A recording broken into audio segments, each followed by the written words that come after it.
Guys, here at Chill K9. Let's talk about two puppies at the same time. I have two 9-month-old puppies here that I have raised in my home simultaneously. And I'm going to talk to you guys a little bit about the pros and the cons of it, okay? And it's mostly cons, to be honest with you. I'm a professional dog trainer. Obviously, I know what I'm doing.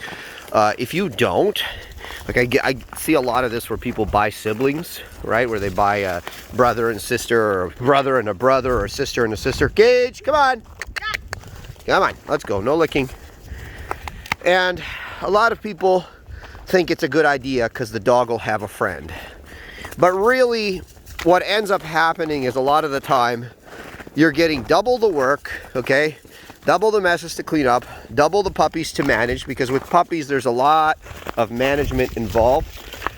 It's less you train, but there's also a heck of a lot of management. Just like having a little 2-year-old like this, you can't just make him be good. You have to manage him a lot, right? And with puppies, it's no different. You can't just make them be good all the time. There's a lot of in-home management, even on walks and stuff like this. Not everybody obviously has a property that they can take the dogs out on a walk, so you're going to be walking these dogs on a leash.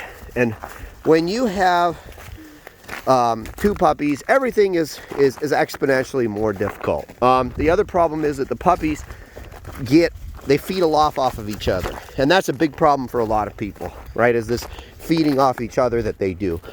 And you know, it makes them always a little bit more aroused than maybe a dog all by itself would be. So that constant state of arousal that they're in, because they're excited and they're playing with each other, whether it's in the house or out of the house, it makes controlling them a little bit more difficult. And then if you have one that's prone maybe to a little bit worse behavior, again, they tend to feed off of each other. So it's really important, guys, that, you know, if you're going to get two puppies, understand you're getting a lot of work. It's probably not going to be better for the dogs. I mean, the only exception, maybe you have a big farm, you're getting two livestock guardian dogs, and your plan is not really training, it's just to kind of turn them out on the field with the sheep or something like that. That's when it makes sense. Come on, Dizzy. Come on, Gage. Up, up, up, up.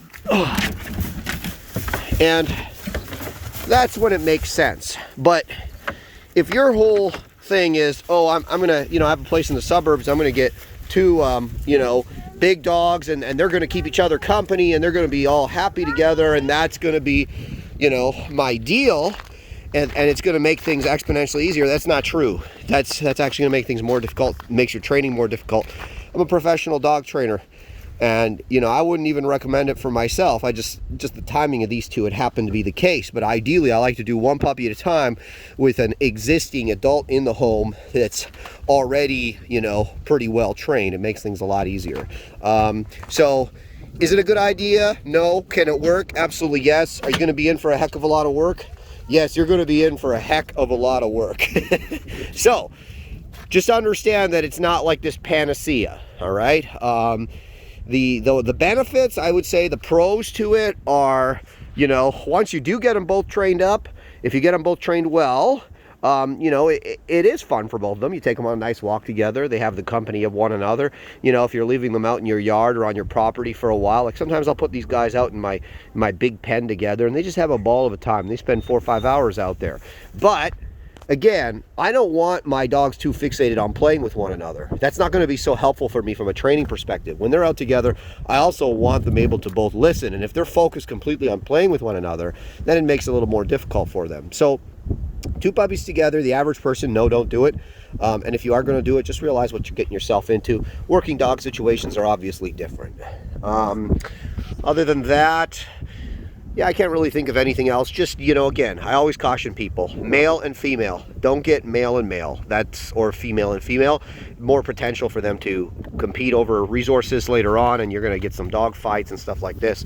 It's always better if you've got the male and the female going, because less likelihood that they're going to have some serious disagreements. They'll have disagreements, but they're probably going to be a lot less serious.